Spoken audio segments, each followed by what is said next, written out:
네, 안녕하세요. 사도행전 계속 묵상하고 계시는데요.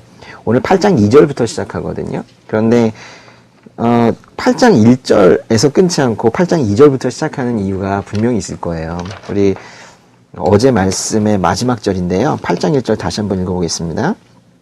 사울은 스데반이 죽게 된 것을 당연하게 여겼습니다. 그날에 예루살렘 교회에 큰 핍박이 일어나 사도들을 제외한 모든 사람들이 유대와 사마리아로 뿔뿔이 흩어졌습니다.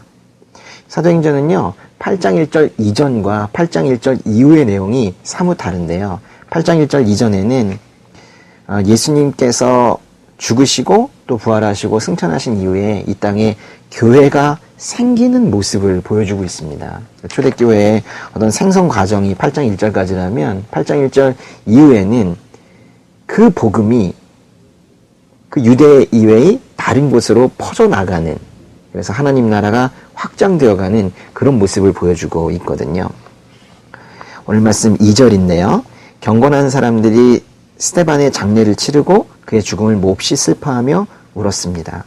경건한 사람들이라는 것은 우리 성경에서 경건하다고 하면 이 믿음의 사람들을 말하는 겁니다. 함께 믿었던 사람들이 스데반의 순교를 보면서 슬퍼하며 울었다는 거예요. 믿는 사람들 가운데 이렇게 같이 믿는 사람 중에 한 사람의 죽음을 경험했을 때, 한 사람의 순교를 보았을 때 이렇게 몹시 슬퍼하고 울고 큰 소리로 애곡했겠지요. 왜 이렇게 우는 건가요? 아마도 세상 사람들이 우는 것과는 다른 것 같습니다. 죽으면 끝이라는 생각을 가지고 있을 때 그 비참함에 그렇게 우는 것과 이렇게 스데반이 죽었을 때 믿는 자들 간에 흘리는 눈물은 좀 다른 것 같아요. 분명히 다시 만날 거거든요. 그렇지만 지금 당장 헤어지는 것이 슬플 수도 있고, 이들이 특별히 이렇게 몹시 슬퍼하고 우는 것은 하나님의 복음이 이 땅에 의해서 받아들여지지 않은 그것이 가슴 아팠을 것이고, 또 이렇게 믿음 좋은 한 스데반이라는 사람이 조금이라도 더 이 땅에 남아서 하나님의 말씀을 더 전하며 살 수 있었으면 얼마나 좋았을까 하는 그런 아쉬움, 그런 것들이 복합이 되어서 이렇게 울었을 것 같습니다. 3절은 충격적인 단어로 시작을 하는데요. 그러나 사울은 교회를 파괴하면서 집집마다 돌아다니며 남자와 여자를 가리지 않고 끌어내 그들을 감옥에 보냈습니다. 나중에 회심 후 이 청년 사울이 사도 바울이 되어서 모든 사람들에게, 즉 유대인뿐만이 아니라 이방인들에게 복음을 전하는 그런 사도로 활동을 하지만 아직까지는 이렇게 오히려 그리스도인들을 핍박하는 그런 박해의 도구로 오히려 쓰이고 있는데요. 왜 이렇게 사울은 예수님 믿는 자들을 집집마다 돌아다니면서 다 끌어내서 감옥에 보내고 교회를 파괴하면서 이렇게 살았을까요? 오늘 이게 중요한 질문인 것 같습니다. 왜 사울은 물론 나중에 회심했지만 그 이전에 이렇게 교회를 핍박했을까요? 사울은 자신의 서신에서 고린도전서에서도 빌립보서에도 그 말씀이 있고 갈라디아서에도 있는데 자신이 핍박자였다. 그것도 아주 맹렬한 핍박자였다라는 것을 이렇게 고백을 합니다. 그런데 이 조금 전에 제가 한 질문, 왜 핍박했을까에 대한 답을 디모데전서에서 말하고 있어요. 디모데전서 1장 13절인데요. 1장 13절에 이렇게 말합니다. 내가 전에는 회방꾼이요 핍박자요 폭행자였으나 오히려 긍휼히 여김을 받은 것은 내가 믿지 않을 때 알지 못하고 행했기 때문이다. 몰랐기 때문입니다. 그렇게 나중에 인류 최고의 전도자로 활동을 하는 사도 바울도 몰랐던 시기가 있는 거예요. 사람들을 우리가 믿지 않는다고, 또 복음을 받아들이지 않는다고 미워하기보다는 알려야 합니다. 모르는 거예요. 모르는데 모른다고 얘기하면 그들이 알아들을 수가 없습니다. 알려야 합니다. 4절은 이렇게 시작하는데요. 한편 뿔뿔이 흩어진 사람들은 가는 곳마다 복음의 말씀을 전했습니다. 겨우 2절, 3절, 4절 이렇게 세 절인데 이 세 절에서 너무도 다른 세 모습이 보이고 있죠. 2절에서는 스데반의 죽음으로 경건한 사람들이 함께 모여 슬퍼하는 장면이 나오고 3절에는 그러나 한쪽에서는 사울이란 청년이 사람들을 핍박을 하고 또 그런 반면에 또 4절에서는 뿔뿔이 흩어진 사람들이 복음을 전하는 뭐 이런 내용이죠. 세상의 모습인 것 같아요. 같은 시간에도 이렇게 다양한 모습들이 보이죠. 누군가는 세상을 파괴하고 누군가는 세상을 살리고 세우고 이루고 있는 것이 이 땅의 모습입니다. 하나님께서 어떤 삶을 원하시는지는 명확하겠죠. 그 5절부터 빌립에 대한, 이 빌립은 예수님의 제자 빌립이 아니라요, 우리 그 스데반과 함께 그 그리스어를, 즉 헬라어를 구사하던 그 그리스파 헬라파 유대인들 중에 그 섬김이 그 집사 7명 중에 한 사람인데요. 이 빌립의 내용입니다. 5절에요. 빌립은 사마리아에 있는 한 도시에 내려가서 사람들에게 그리스도를 전했습니다. 이 사마리아는요, 지도 잠깐 보시면요, 사마리아는 이 아래에 이게 사해가 있고요. 그리고 위쪽에 갈릴리 바다가 있고, 그리고 이렇게 흘러가는 것이 바로 요단강이죠.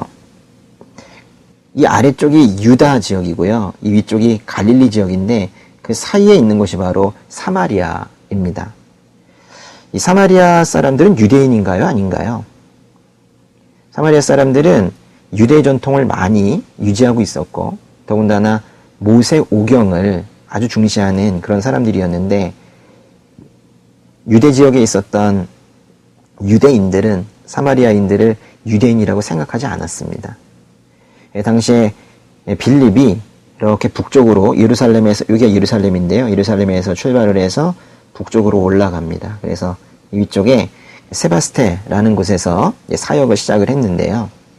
그리고 이제 다시 이제 예루살렘으로 와서 그 다음에는 또 이 아래쪽으로 이렇게 내려갑니다. 그래서 가사 지역으로 가다가 에디오피아 내시를 만나서 그에게 복음을 전하고요.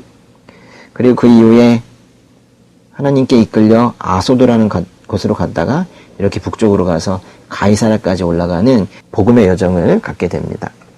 빌립이 사마리아에서 복음을 전하는 그런 내용들은요, 오늘 말씀부터 시작해서 25절까지가 사마리아에서 복음을 전하는 이야기고요. 그리고 26절부터는 그 이후의 내용, 그래서 아마도 40절까지가 그 이후에 복음을 전하는 내용일 거예요. 6절부터 8절까지 보겠습니다. 빌립의 말을 듣고 그가 일으키는 표적들을 본 사람들은 모두 그의 말을 주의 깊게 들었습니다. 많은 사람들에게 붙었던 더러운 귀신들이 찢어질 듯한 소리를 지르며 떠나갔고 많은 중풍 환자들과 지체 장애인들이 나았습니다. 그리하여 사마리아 도시 안에 큰 기쁨이 생겼습니다. 빌립이 일으키는 표적을 보며 사람들이 놀랐고 6절 끝에 보시면 모두 그의 말을 주의 깊게 들었다고 했어요. 오히려 유다에서보다도 이 사마리아 지역에 있는 이 사람들이 언젠가는 오실 그 메시아 예수 그리스도에 대한 갈망이 오히려 컸던 것 같습니다. 그래서 그의 말을 주의 깊게 들었다고 했습니다. 전도를 한 것이고요.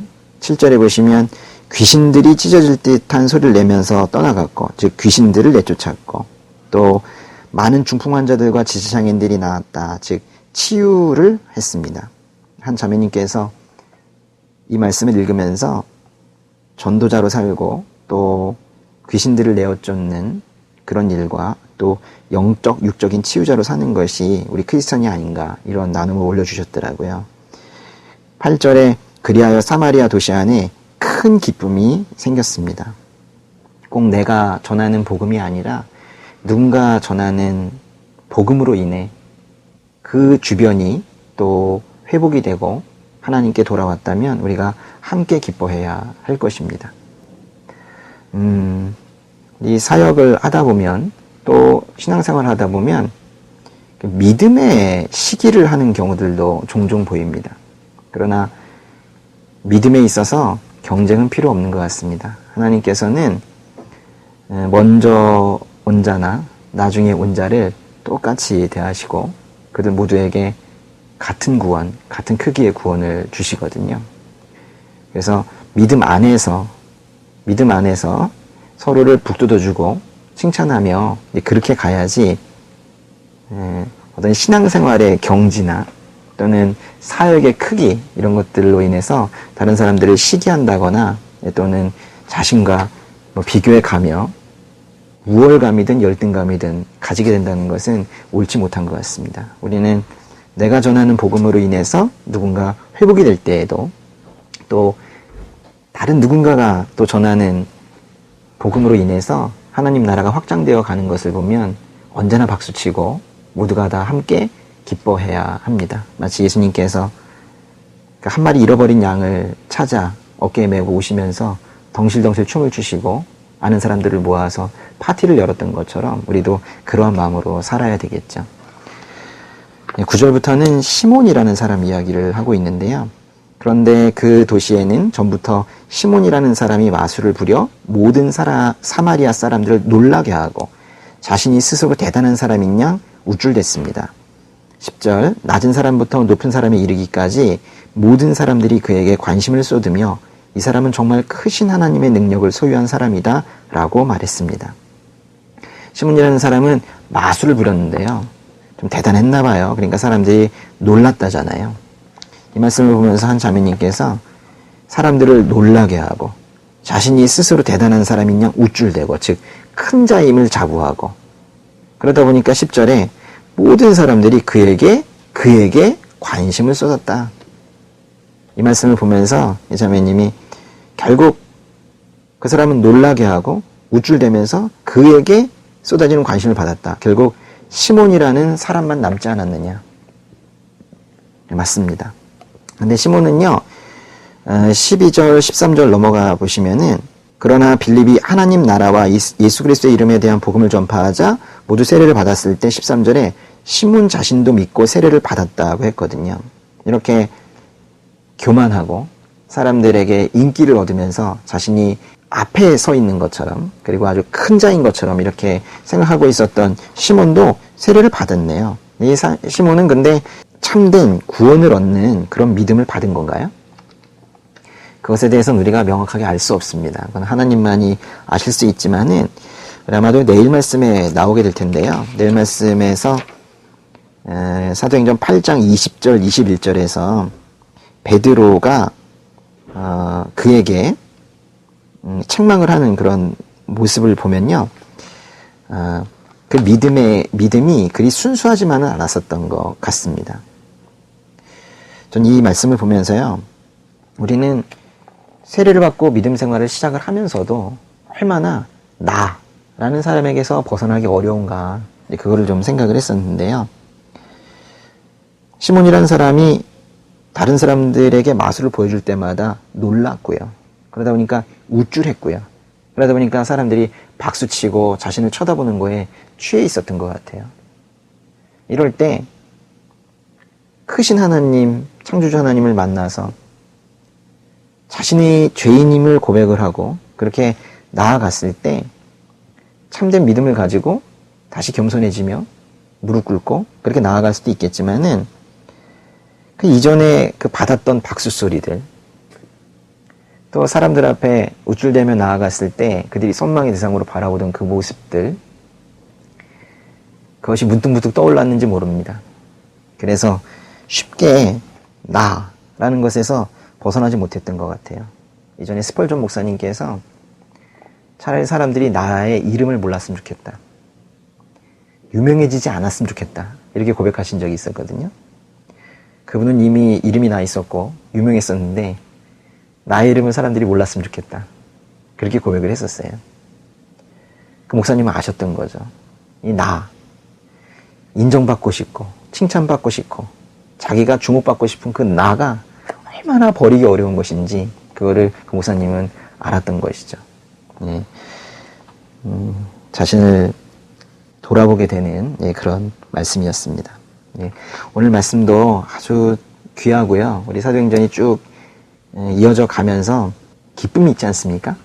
네, 흥분이 되고요. 그리고 얼마나 이 하나님 나라 확장이 신나게 이루어지는지, 특별히 하나님께서 직접 주도하시는 이 선교 사역을 우리가 옆에서 지켜보면서